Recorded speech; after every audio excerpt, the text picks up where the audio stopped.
ਇਹ ਕੇਸ 31 ਸਾਲ ਪੁਰਾਣਾ ਵਾ ਜੀ। ਇਹ 12/5/1992 ਨੂੰ ਇੱਕ ਫੇਕ ਪੁਲਿਸ ਐਨਕਾਊਂਟਰ ਬਣਾ ਕੇ ਪੁਲਿਸ ਨੇ 3 ਬੰਦੇ ਮਾਰ ਦਿੱਤੇ ਸੀ।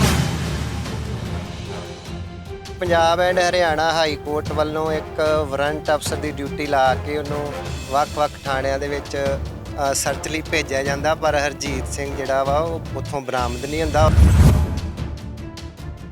ਜਿਹੜੇ 9 ਬੰਦੇ ਸੀ ਉਹਦੇ ਵਿੱਚੋਂ 5 ਬੰਦਿਆਂ ਦੀ ਟ੍ਰਾਇਲ ਦੌਰਾਨ ਡੈਥ ਹੋ ਜਾਂਦੀ ਆ। ਇੱਕ ਭੁਪਿੰਦਰ ਸਿੰਘ ASI ਜਿਹੜਾ ਵਾ ਉਹ PO ਹੋਇਆ ਵਾ, ਤੇ 3 ਜਿਹੜਾ ਧਰਮ ਸਿੰਘ ਉਸ ਸਮੇਂ ਦਾ SHO ਸੀ, ਸੁਰਿੰਦਰ ਸਿੰਘ ASI ਤੇ ASI ਗੁਰਦੇਵ ਸਿੰਘ, ਉਹਨਾਂ ਨੂੰ ਅੱਜ ਜਿਹੜੀ ਆ ਉਮਰ ਕੈਦ ਲੱਖ ਰੁਪਏ ਜੁਰਮਾਨਾ ਹੋਇਆ। ਇਹ ਪੁਲਿਸ ਨੇ ਕਹਾਣੀ ਇਹ ਬਣਾਈ ਸੀ, ਇਹਨੂੰ ਚੁੱਕਿਆ ਗਿਆ ਸੀ 29/4/1992 ਨੂੰ ਉਹਦੇ ਬੱਸ ਸਟੈਂਡ ਤੋਂ।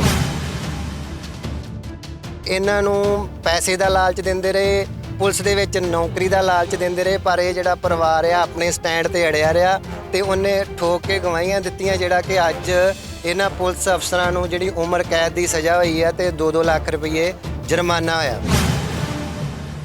TV 84 ਦੇ ਨਾਲ ਜੁੜੇ ਹੋ, ਮੈਂ ਰਜਿੰਦਰ ਸਿੰਘ ਸਵਰਾਜ। ਗੱਲ ਕੀਤੀ ਜਾਵੇ ਤਾਂ ਉਸ ਸਮੇਂ ਦੇ ਦਰਮਿਆਨ ਜਦੋਂ ਸਮਾਂ ਸੀ ਪੰਜਾਬ ਦੇ ਨੌਜਵਾਨਾਂ ਦੇ ਝੂਠੇ ਅਤੇ ਫਰਜ਼ੀ ਪੁਲਿਸ ਮੁਕਾਬਲੇ ਬਣਾ ਕੇ ਜਿਹੜਾ ਸੀ ਘਰਾਂ ਦੇ ਵਿੱਚੋਂ ਚੱਕ ਕੇ ਮਾਰਿਆ ਜਾਂਦਾ ਸੀ, ਤੇ ਅਜਿਹੇ ਦੇ ਵਿੱਚ ਅੱਜ ਮੋਹਾਲੀ ਦੀ CBI ਕੋਰਟ ਨੇ ਉਹਨਾਂ ਦੋਸ਼ੀਆਂ ਨੂੰ ਸਖਤ ਸਜ਼ਾ ਸੁਣਾਈ ਹੈ ਜਿਹੜੇ ਉਸ ਵਕਤ ਪੁਲਿਸ ਦੇ ਵੱਡੇ ਰੈਂਕ ਦੇ ਉੱਪਰ ਅਹੁਦਿਆਂ ਦੇ ਉੱਪਰ ਤਾਇਨਾਤ ਸਨ। ਤਾਂ ਉਹਨਾਂ ਦੇ ਵਿੱਚੋਂ ਖਾਸ ਕਰ ਗੱਲ ਕੀਤੀ ਜਾਵੇ ਤਾਂ ਧਰਮ ਸਿੰਘ ਦੀ ਅਗਵਾਈ ਦੇ ਵਿੱਚ ਜਿਹੜੇ ਹੋਰ 3 ਪੁਲਿਸ ਦੇ ਮੁੱਖ ਅਧਿਕਾਰੀ ਨੇ, ਜਿਨ੍ਹਾਂ ਨੇ 3 ਪੰਜਾਬ ਦੇ ਨੌਜਵਾਨਾਂ ਨੂੰ ਘਰਾਂ ਦੇ ਵਿੱਚੋਂ ਚੱਕ ਕੇ ਝੂਠਾ ਪੁਲਿਸ ਮੁਕਾਬਲਾ ਬਣਾ ਕੇ ਮਾਰ ਦਿੱਤਾ ਜਾਂਦਾ। ਇਹਨਾਂ ਦੇ ਵਿੱਚੋਂ ਜੇ ਗੱਲ ਕੀਤੀ ਜਾਵੇ ਤਾਂ ਹਰਜੀਤ ਸਿੰਘ, ਲਖਵਿੰਦਰ ਸਿੰਘ ਤੇ ਜਸਪਿੰਦਰ ਸਿੰਘ, 3 ਨੌਜਵਾਨਾਂ ਨੂੰ ਘਰਾਂ ਦੇ ਵਿੱਚੋਂ ਚੱਕਿਆ ਜਾਂਦਾ ਹੈ ਤਾਂ ਉਹਨਾਂ ਦਾ ਇੱਕ ਨਹਿਰ ਦੇ ਕਿਨਾਰੇ ਦੇ ਉੱਪਰ ਝੂਠਾ ਪੁਲਿਸ ਮੁਕਾਬਲਾ ਬਣਾ ਕੇ ਮਾਰ ਦਿੱਤਾ ਜਾਂਦਾ ਹੈ। ਤਾਂ ਉਸੇ ਤੋਂ ਬਾਅਦ ਇੱਕ ਵੱਡੀ ਲੜਾਈ ਕਹੀ ਜਾ ਸਕਦੀ ਹੈ ਕਿ ਪਰਿਵਾਰ ਦੇ ਵੱਲੋਂ ਖਾਸ ਕਰ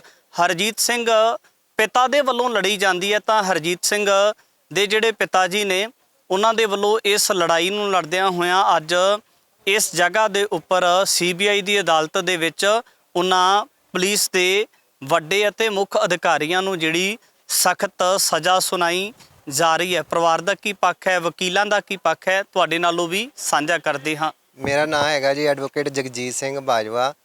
ਇਹ ਕੇਸ 31 ਸਾਲ ਪੁਰਾਣਾ ਵਾ ਜੀ। ਇਹ 12/5/1992 ਨੂੰ ਇੱਕ ਫੇਕ ਪੁਲਿਸ ਐਨਕਾਊਂਟਰ ਬਣਾ ਕੇ ਪੁਲਿਸ ਨੇ 3 ਬੰਦੇ ਮਾਰ ਦਿੱਤੇ ਸੀ, ਜਿਹੜਾ ਕਿ ਉਹਦੇ ਵਿੱਚ ਇੱਕ ਹਰਜੀਤ ਸਿੰਘ ਨਾਂ ਦਾ ਜਿਹੜਾ ਬੁੱਟਰਾਂ ਦਾ ਮੁੰਡਾ ਸੀ, ਉਹਨੂੰ ਉਹਦੇ ਬੱਸ ਸਟੈਂਡ ਤੋਂ ਚੁੱਕ ਕੇ ਜਿਹੜੀ ਧਰਮ ਸਿੰਘ ਵਿਦ ਪੁਲਿਸ ਪਾਰਟੀ ਉਸ ਸਮੇਂ ਦਾ ਜਿਹੜਾ SHO ਸੀ, ਉਹ ਚੁੱਕ ਕੇ ਲੈ ਗਏ ਸੀ। ਤੇ ਉਸ ਤੋਂ ਬਾਅਦ ਉਹਦੇ ਫਾਦਰ ਜਿਹੜਾ ਹੈਗਾ ਹੀਗਾ ਕਸ਼ਮੀਰ ਸਿੰਘ, ਉਹਦੇ ਵੱਲੋਂ ਇੱਕ writ petition Punjab and Haryana high court ਦੇ ਵਿੱਚ ਪਾਈ ਜਾਂਦੀ ਆ, ਤੇ Punjab and Haryana high court ਵੱਲੋਂ ਇੱਕ ਵਾਰੰਟ ਅਫਸਰ ਦੀ ਡਿਊਟੀ ਲਾ ਕੇ ਉਹਨੂੰ ਵੱਖ-ਵੱਖ ਥਾਣਿਆਂ ਦੇ ਵਿੱਚ ਸਰਚ ਲਈ ਭੇਜਿਆ ਜਾਂਦਾ, ਪਰ ਹਰਜੀਤ ਸਿੰਘ ਜਿਹੜਾ ਵਾ ਉਹ ਉੱਥੋਂ ਬਰਾਮਦ ਨਹੀਂ ਹੁੰਦਾ। ਉਸ ਤੋਂ ਬਾਅਦ ਜਿਹੜੀ ਹਾਈ ਕੋਰਟ ਵੱਲੋਂ ਆ ਇਸ ਕੇਸ ਦੀ ਇਨਕੁਆਇਰੀ ਸੈਸ਼ਨ ਜੱਜ ਚੰਡੀਗੜ੍ਹ ਨੂੰ ਸੌਂਪੀ ਜਾਂਦੀ ਹੈ। ਜਿਹੜਾ ਸੈਸ਼ਨ ਜੱਜ ਚੰਡੀਗੜ੍ਹ ਆ 1995 ਦੇ ਵਿੱਚ ਜਿਹੜੀ ਆਪਣੀ ਰਿਪੋਰਟ ਆ ਉਹ Punjab and Haryana high court ਦੇ ਵਿੱਚ ਦਿੰਦੇ ਆ। ਉਸ ਤੋਂ ਬਾਅਦ ਜਿਹੜੀ ਆ ਹਾਈ ਕੋਰਟ ਇਹਦੀ ਇਨਵੈਸਟੀਗੇਸ਼ਨ CBI ਨੂੰ 1998 ਦੇ ਵਿੱਚ ਦਿੰਦੀ ਹੈ। CBI ਇਹਦੇ ਤੇ FIR ਰਜਿਸਟਰਡ ਕਰਕੇ 9 ਬੰਦਿਆਂ ਦੇ ਖਿਲਾਫ ਜਿਹੜੀ ਆ ਉਹ ਚਾਰਜ ਸ਼ੀਟ ਦਿੰਦੀ ਆ। ਜਿਹੜੇ 9 ਬੰਦੇ ਸੀ ਉਹਦੇ ਵਿੱਚੋਂ 5 ਬੰਦਿਆਂ ਦੀ ਟ੍ਰਾਇਲ ਦੌਰਾਨ ਡੈਥ ਹੋ ਜਾਂਦੀ ਆ।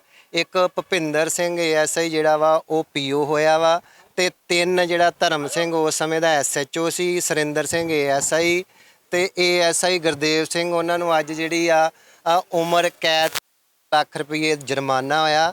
ਜਿਹੜਾ ਜੁਰਮਾਨਾ ਵਾ 2 ਲੱਖ ਰੁਪਈਆ ਹਰਜੀਤ ਸਿੰਘ ਦੇ ਪਰਿਵਾਰ ਨੂੰ ਤੇ 2 ਲੱਖ ਰੁਪਈਆ ਲਖਵਿੰਦਰ ਸਿੰਘ ਦੇ ਪਰਿਵਾਰ ਨੂੰ ਦਿੱਤਾ ਜਾਊਗਾ ਉਹਦੇ ਵਿੱਚੋਂ।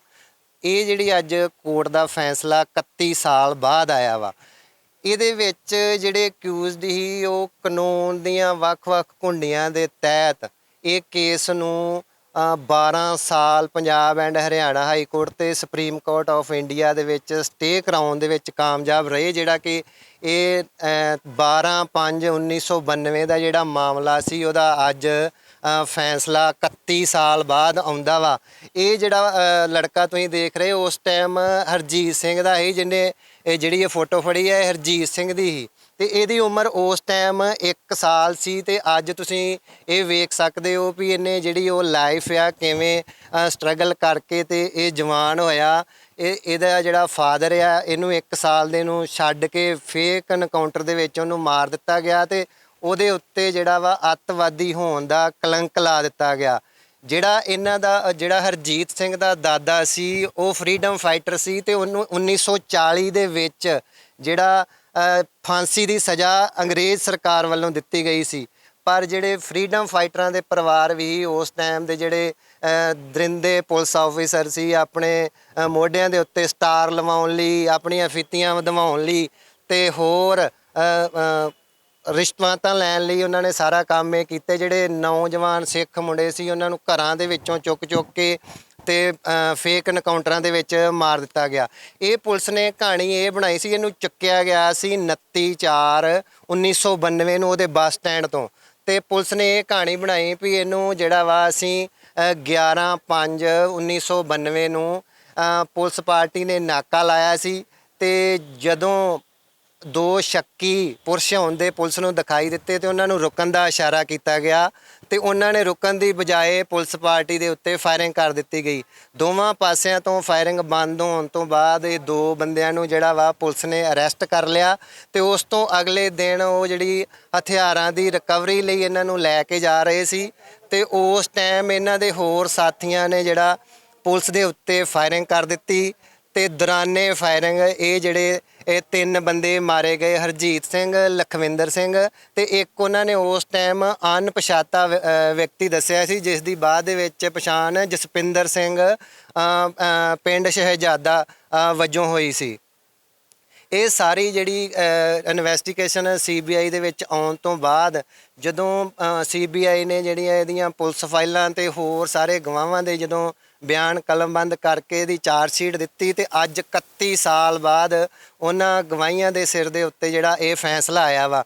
ਉਸ ਤੋਂ ਵੀ ਵੱਡੀ ਗੱਲ ਇਹ ਆ ਵੀ ਜਿਹੜੇ CBI ਨੇ ਇਹਦੇ ਵਿੱਚ 58 ਗਵਾਹ ਰੱਖੇ ਸੀ, ਜਿਹੜੇ 31 ਸਾਲਾਂ ਦੇ ਵਿੱਚ ਸਿਰਫ ਉਹਦੇ ਚੋਂ 27 ਵਿਟਨੈਸ ਜਿਹੜੇ ਕੋਰਟ ਦੇ ਵਿੱਚ ਆ ਸਕੇ ਆ। ਇੰਨਾ ਲੰਮਾ ਸਮਾਂ ਹੋਣ ਦਾ ਕਰਕੇ ਜਿਹੜਾ ਉਹ ਬਾਕੀ ਦੇ ਕੁਝ ਗਵਾਹਾਂ ਦੀ ਏਜ ਜ਼ਿਆਦਾ ਹੋ ਗਈ, ਕੁਛ ਦੀ ਨੈਚੁਰਲ ਡੈਥ ਹੋ ਗਈ ਤੇ ਜਿਹੜੇ ਇਹਦੇ ਵਿੱਚ ਕੰਪਲੇਂਟਡ ਸੀ ਕਸ਼ਮੀਰ ਸਿੰਘ ਜਿਹੜੇ ਹਰਜੀਤ ਸਿੰਘ ਦੇ ਫਾਦਰ ਸੀ, ਉਹਨਾਂ ਦੀ ਵੀ 2019 ਦੇ ਵਿੱਚ ਇਸ ਫੈਸਲੇ ਦੀ ਉਡੀਕ ਕਰਦਿਆਂ ਜਿਹੜੀ ਆ ਉਹ ਮੌਤ ਹੋ ਗਈ।